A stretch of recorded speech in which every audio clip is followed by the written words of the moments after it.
A pleasant afternoon to all the participants of this division research training. My topic is about statistical tests or inferential statistics. My name is Loida Arce, Master Teacher 2 of the NAIC Integrated National High School, and also the President of the Pamunuan ng Mananaliksik ng NAIC for the NAIC District.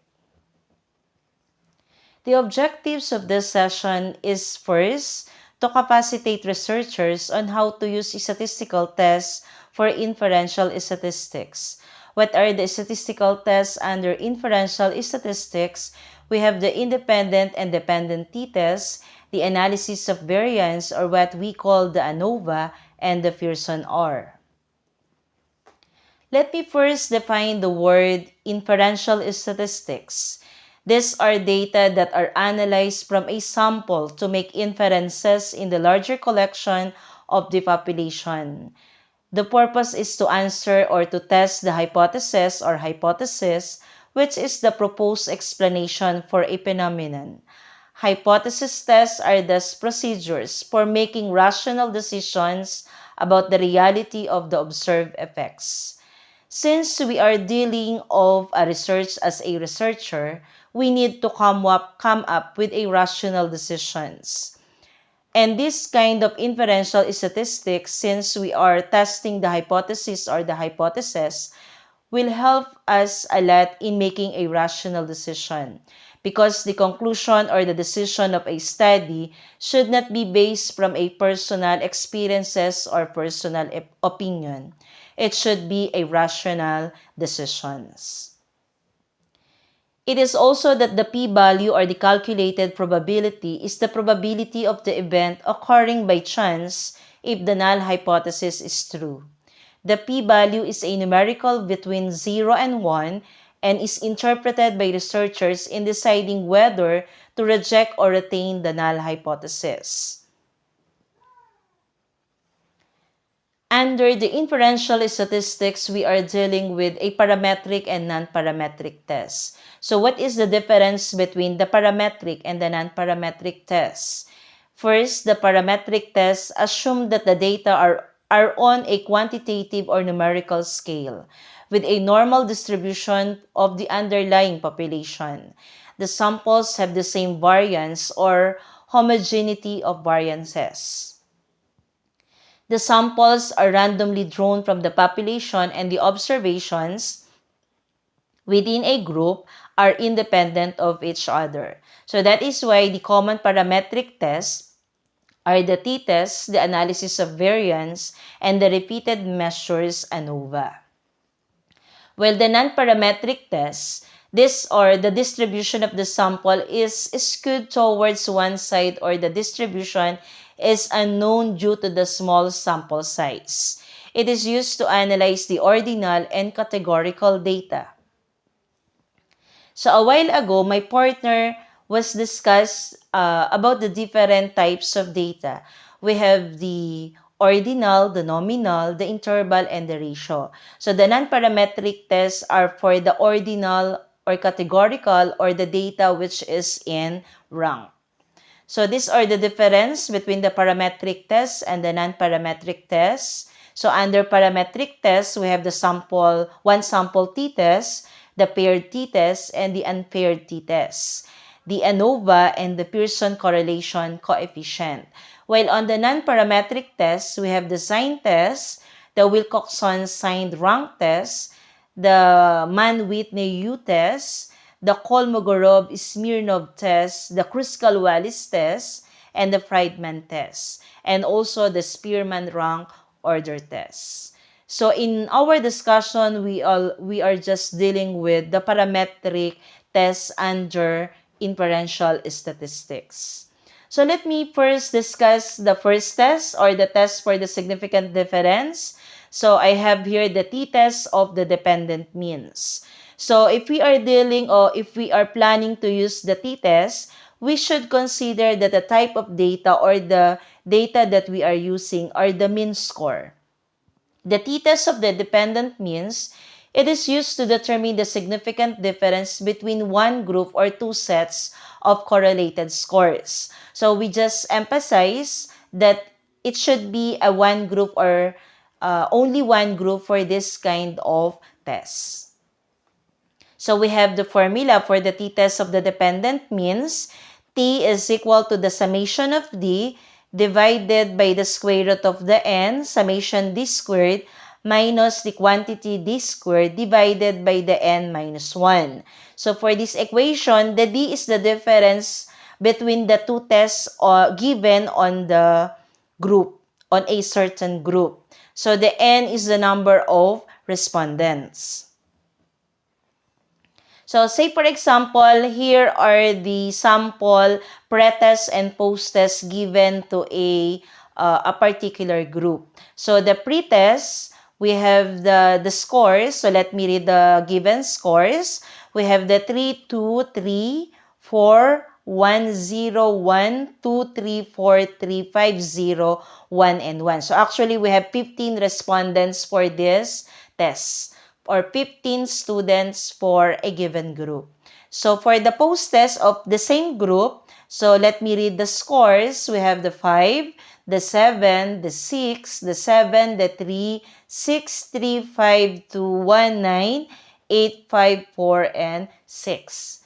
So that is for the second column of the table.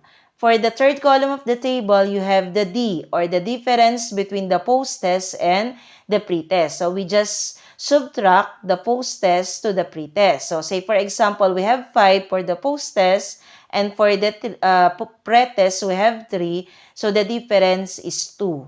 So for the fourth column, that is the squared of the difference. So the squared of the 2 is 4. So the difference for the 7 and 2 is 5, and the squared of 5 is 25, and so on and so forth. So after that, after we complete the table for d and the squared of the d squared, we need to get the summation of the difference for the third column, which is 44. And the summation of the d squared is 214. So if we have the term summation, we just get the sum of the given scores on the table. So we have the different steps to continue for the t-test of the dependent means. So we need to state our null hypothesis. We have H sub O, which is D, or the difference is equal to 0. So meaning the mean difference is 0. Then we have also D, which is not equal to 0. So meaning there is a difference between the pre-test and the post-test scores in the personality test given to a certain group. The step 2 is the level of significant difference, which is 0.05. Then the step 3 is the degrees of freedom, which is n minus 1. The total number of the respondents is 15. So that is why 15 minus 1, our degrees of freedom for this kind of computation is 14. So we will check the value of the t under the degrees of freedom 14. So the value is 2.145. So our step 4 are the decision rule. So if we get the t value which is greater than or equal to 2.145, we may reject our null hypothesis. But if we get that the t value is less than 2.145, we need to accept our null hypothesis. So let us now compute the t-test for this dependent mean. So again, go back to the original given formula a while ago. We have the t, which is the summation of d divided by the square root of n, summation d squared minus the quantity squared, summation d divided by n minus 1. So we just substitute the value, the computed value a while ago. So that is the t, the summation d is 44 divided by the square root of n, which is 15, times the summation d squared, 214, minus the squared of d, which is 44. Then the n is 15 minus 1. So just we divide it. So we have the mathematical computation. T is equal to the 44 divided by the 3,210, which is the product of 15 and 214, and the square root of 44 is 1,936. And then the difference of 15 minus 1 is 14. So that is why the computation becomes 44 divided by 9.54. That is from the square root of the calculated value. So our T now is 4.61. So if we check the decision rule, is that greater than or equal or less than the value of the degrees of freedom a while ago? So that is 4.61. So meaning that is we need to reject our null hypothesis. Okay? So our decision is to reject the null hypothesis at 0.05 level of significance. Then for number 7 or step 7 for the interpretation, so meaning there is no significant difference between the pretest and the post-test scores in the personality test given to a particular group. So this is the result of our t-test of dependent means. So again, we need to emphasize that this test is for a particular group only, given a two type of tests, maybe a pre-test or a post-test, for example, or the two types of tests. Okay, so that is for the t-test of dependent means. So before we continue to another type of test, which is the t-test of independent means, so why we need to discuss this kind of test in our research? So the answer for that is sometimes in our research, since we are just dealing with a basic research and we have just a limited sample or respondent of the study, so if we don't have the available software to use for this kind of inferential statistics, so we may use just simple computation. So it will be a 1 hour or 2 hours computation for the result of the study. So that is why I'm just presenting or the topic using different computations. So let me continue for the t-test of independent means. So it is used to determine that there is a significant difference between two different or independent groups in terms of mean scores again. So since we are dealing with t-test, so a while ago I discussed the dependent mean, so that is for a particular group only. So since we are dealing with independent means, so meaning we have two different or independent groups in terms of mean data again. So for the formula, we have another equation or formula for the t-test of independent means. So that is the t is equal to the x sub 1 minus x sub 2 divided by the square root of the standard deviation 1 squared divided by n1 plus the standard deviation of the second group squared divided by n sub 2. So wherein the symbol for the equation, we have the x sub 1, that is the mean of the group 1. The x sub 2 is the mean of the group 2. The s sub 1 is the standard deviation of the group 1. The s sub 2 is the standard deviation of the group 2. The n sub 1 is the number of cases or respondents or samples of the group 1. While the n sub 2 is the number of cases or respondents or samples of the group 2. So the t-test of independent means we have the sample statement of the problem. For example, in our study, the question is there a significant difference between the two group of students in terms of achievement in Physics 1? So say for example, this is the data of our test, the group 1 and the group 2. The group 1 got the mean score of 47. The standard deviation of the test for the group 1 is 5 and the number of the respondents of the group 1 is 15. For the another group or group 2, we have the mean score of 44, the standard deviation is 7 and the total number of respondents is 15. So let us have the different steps to have for the t-test of independent means. So again, the step 1 is the null hypothesis, the H sub O. That is x sub 1 is equal to x sub 2. So meaning, there is no difference in the mean of the two groups. while the alternate hypothesis is the x sub 1 is not equal to x sub 2. So meaning there is a difference in the mean of the two groups. So the step 2 is the level of significance. Again, that is 0.05.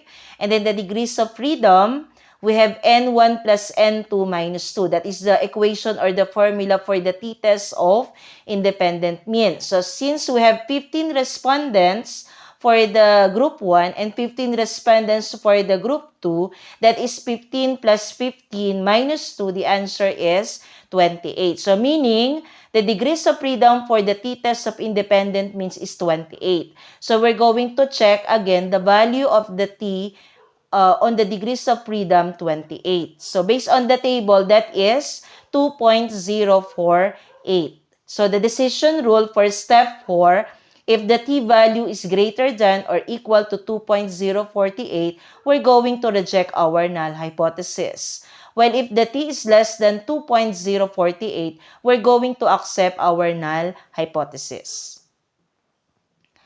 Okay, so for the step 5, we have again the formula or equation for the t-test of the independent means. So we just substitute the value that we get a while ago in our computation. So the mean of the first group is 47 minus the mean of the second group, which is 44, divided by the square root of the standard deviation of the first group, 5, divided by the total number of respondents on the group 1, that is 15, plus 7, which is the standard deviation of the second group, squared, divided by 15, which is the number of respondents of the group 2. So, applying the mathematical computations, we have 3 divided by the square root of 1.67 plus 3.27. So, the answer is 3 divided by 2.22, which is 1.35. So, what will be our decision if we get the 1.35? So, that is less than the t-value based on the degrees of freedom. So, we're going to accept our null hypothesis. So, meaning of the null hypothesis, there is no significant difference in the mean of the two groups in terms of the achievement in Physics 1. So that is the t-test of the independent means. So again, we emphasize that this kind of test is used if the question or the research question on our basic research is there any significant difference? And the data that we use is the mean score again. Okay, so that is the t-test of the independent mean. So we are now on the third test for the inferential statistics under parametric test. That is the analysis of variance, or it is common for the term ANOVA. So ANOVA, it is used to determine if there is a significant difference between two or more groups in terms of means. So, by the way, the ANOVA is the extended version of the t-test for the independent means. So, it is used for between two or more groups. So, in ANOVA, we study variances. So, that is between group variability and the within group variability. So, the within group variability, that is the error variance. So, it is the variation that cannot be accounted for in the study design. It is based on random differences present in our samples. And then for the between group or the effect variance, it is the result of our treatment. So these two estimates of variances are compared using the F-test. So actually in the data table for the basic research, if we have the result of our study, so we need to give the F value, which is the mean square or mean square between and divided by the mean square within the group. So wherein the MSB is the mean square between the group and the MS sub W is the mean square within the group. So it is just the value of the ANOVA that we're going to present in our study. So say for example, we have the sample statement of the problem. So the question of our study, for example, is, do the three groups of senior high school students with different learning modalities differ in terms of academic performance in practical research too? So say for example, we have the data table here. We have the the first group, the second group, and the third group. The first group is for the online distance learning. We have the 5 respondents. For the second group, we have the modular distance learning. We have also the 5 respondents. We have the X-3 or the students which use the blended distance learning. So that is for the group 1, we have the scores 5, 4, 7, 2, and 4. For the modular distance learning, we have the 8, 6, 3, 7, and 3. And then for the blended distance learning, we have 9, 5, 4, 4, and 5. So for the fourth column, the x sub 1 squared, we just square the value of all the scores on the x1 written on the first column. Then for the x sub 2 squared, we need to square the value of the second column, the x squared. Say for example 8, the squared of that is 64. Then the x sub 3 on the last column, x sub 3 squared. So we just square the value of the x sub 3 score. For example 9, that is 81. So if we complete the data table, we get the summation per column. So summation x1, for example, is 22 for the online distance learning. And for the modular distance learning, we have summation x sub 2, which is 27. For the summation x sub 3, which is 27 also. And the summation x1 squared, which is 110. While in the summation x sub 2 squared is 167. And the summation of x sub 3 squared is 163. So to continue, so if we get the summation of all the x, that is 76. And if we get the summation of all the x squared, that is 440. So do the 3 groups of the senior high school students with different learning modalities differ in terms of academic performance in practical research 2? So again, we have the step 1. We need to state our null hypothesis or the H sub O, which is the x sub 1 is equal to x sub 2 is equal to x sub 3. So meaning the 3 groups of the senior high school students with different learning modalities differ in terms of the academic performance in practical research 2. So our H sub 1 or the alternate hypothesis, the x sub 1 is not equal to x sub 2 is not equal also to x sub 3. So that is our alternate hypothesis. So the step 2 now is the level of significance. So again, we have the 0.05. Okay? So the step 3 is the degrees of freedom for between groups. So since how many groups we are using in our example, so we have 3. So that is why the equation of degrees of freedom for between groups, we have k minus 1. So that is 3 groups. 3 minus 1, the answer is 2.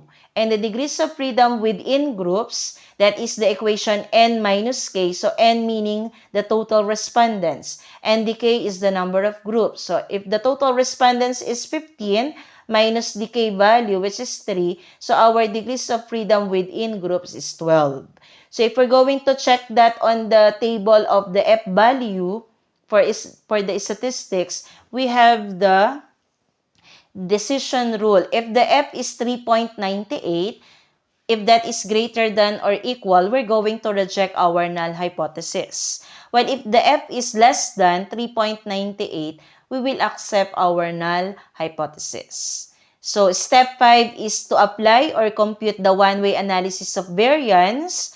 So that is summation x sub 1 is 22, summation x sub 2 is 27, summation x sub 3 is 27, summation x sub 1 squared is 110. Summation x sub 2 squared is 167. Summation x sub 3 squared is 163. Summation of all the x, the 1, 2, 3 is 76. And the summation of x squared is 440. So meaning, this data is derived from our data table a while ago in our previous slides. So to continue, so the difference between the ANOVA and the t-test, so the ANOVA has longer version of computation compared to the t-test of the dependent means and the t-test of the independent means. So the step 5.1, compute the total sum of the squares. So we have the equation summation x squared minus the squared of the summation x divided by n. So the total summation of x squared is 440 minus the summation x 76 squared divided by the n, which is 15. So 440 minus 385.01, our total summation of squared is 54.93. Then for the compute the between groups of the sum of squares, we have the equation summation of squares between group is equal to summation x1 squared divided by n1 plus summation x sub 2 squared divided by n2 plus summation x sub 3 squared divided by n3 minus summation x squared divided by n. So we just substitute the values, the calculated or the computed value a while ago. So it is just 22 squared divided by 5 plus 27 squared divided by 5 plus 27 squared divided by 5 minus 76 squared minus or divided by 15 rather. So the answer is 96.8 plus 145.8 plus 145.8 plus 385.07. So the computed value of the sum of the squares between groups is 3.33. Okay, to continue, to compute the within group sum of squares, so that is the sum of the squares minus the sum of the squares between group, that is 54.93 minus 3.33. The answer is 51.6. So that is the sum of the squares within group. So for the to compute the mean squares or the variance estimate, so we have the M sub SB or the sum between groups. That is the sum of the squares between group divided by k minus 1. So that is 3.33 divided by 2. So that is 1.67. The mean squares between group. Then the mean squares within group, that is the sum of the squares within group divided by n minus k, which is 51.6 divided by 12. The answer is 4.3. So if we get the ratio of the mean of the squares between group and the mean of the squares within group, that is 1.67 divided by 4.3, the answer is 0.39. So this F value is the product of our, or the outcome of our computation of the one-way analysis of variance. So how to write that or enter that on the data table of our result of the study for using the ANOVA. So for the between and the within and the total, that is under the column source.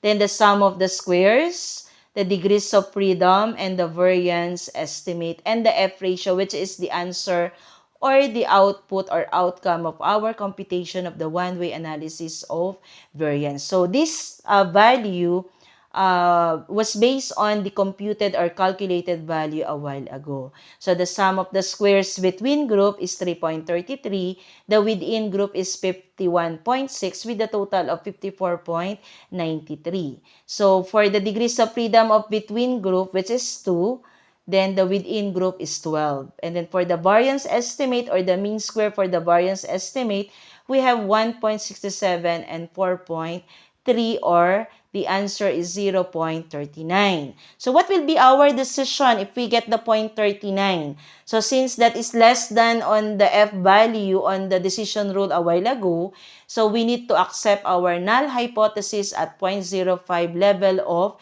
significance. So meaning, the three groups of senior high school students with different learning modalities do not differ in terms of academic performance in practical research too. So even they have the different learning modalities, still their academic performance in practical research too is the same. Okay? So that is the three tests for the test of significant difference. So if the question in our research study is if there is any significant difference, so the possible tests or the statistical tests are the t-test for dependent means for one group, T-test for independent means if that is two groups, and if that is two or more groups, we need to use the one-way analysis of variance or ANOVA.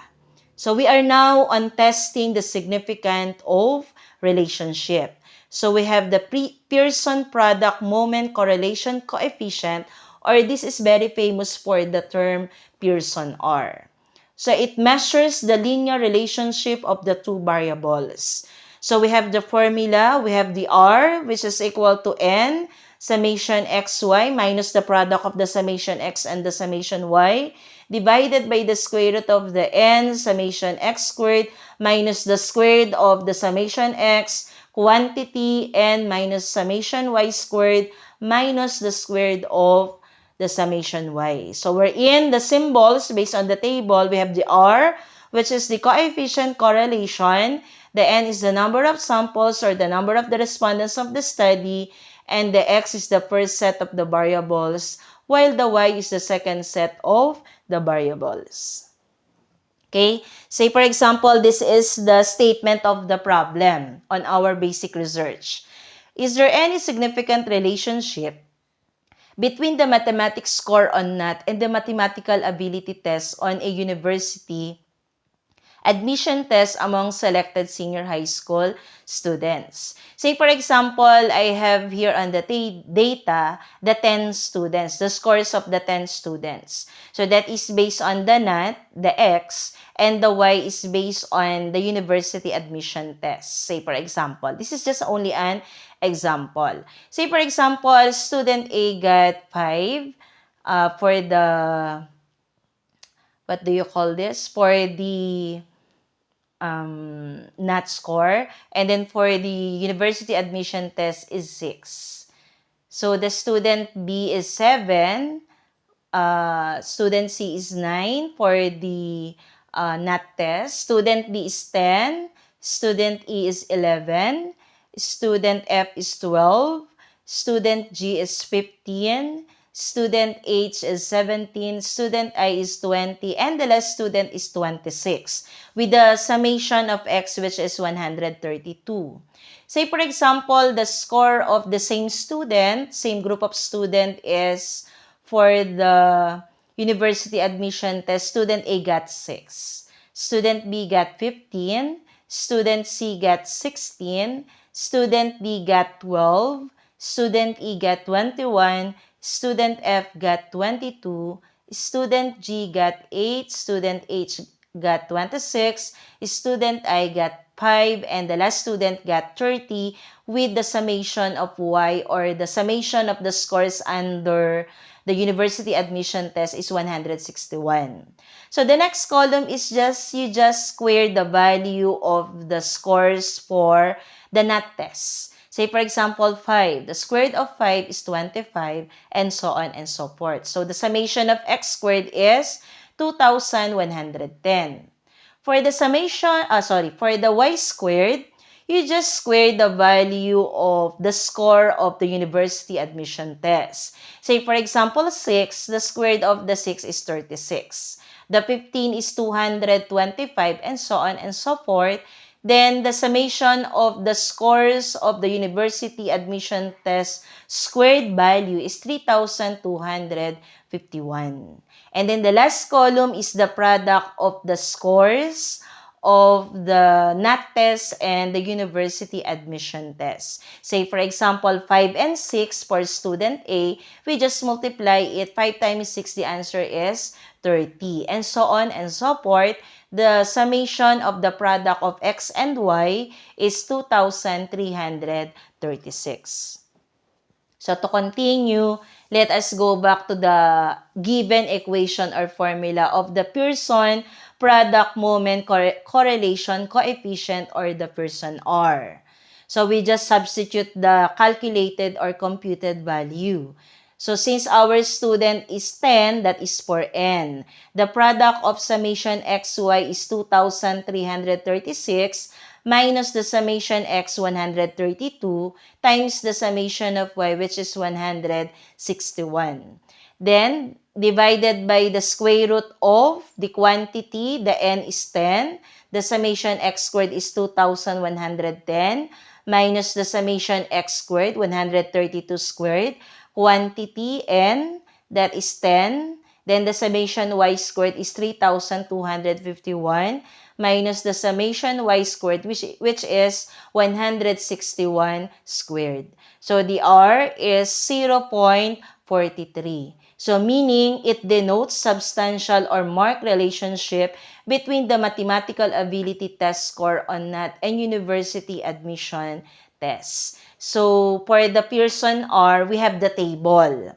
So from 0.00 to 0.20, our interpretation, if we get the R value for that, it denotes indifferent, inverse, or negligible relationship. For 0.21 to pass to 0.40, sorry for that, it denotes low but slight relationship. For the 0.41 to 0.70, it denotes substantial or marked relationship. And 0.71 to 1, it denotes a high to a very high relationship. Okay? So how the researcher commits the type 1 and the type 2 errors using the inferential statistics. So for the type 1 error, it is committed when the researcher rejected a null hypothesis when in fact it is true. And for the type 2 error, it is the error that occurs when the data from the sample produce results that fail to reject the null hypothesis when in fact the null hypothesis is false and should be rejected. So before I move to the references of my discussion, so I hope that my discussion gave a clarification or gave an additional information on how to use inferential statistics or the different statistical tests under inferential statistics or parametric tests. So we should be careful in identifying what kind of statistical test is applicable for every research questions or statement of the problem we identify or formulate in our study. So it is not on the kind or the type or being complex on the type of statistical test that our research is considered to be a best research. So actually, if our research question is just, we have a simple research question and we identify a match or acceptable statistical test, I think that is a best research. The important thing in the research is after we formulate a research questions or we identify in our statement of the problem, at the end of our research journey, we already answered the research questions. We give answer to our research questions. We give answer to our statement of the problem. In case as a researcher that we did not identify or we did not give the answer to the research questions after a 2 or 3 or 6 months of our study, I think that research is considered a failed one. Because the most important in a research procedure or in a research journey of a researcher is to come up with a conclusion, to come up with an answer to the formulated research questions or statement of the problem. So for the references of my presentation, so I have here on the slides. And once again, a pleasant afternoon and a good day to all the participants of this Division Research Training. Once again, thank you and God bless us.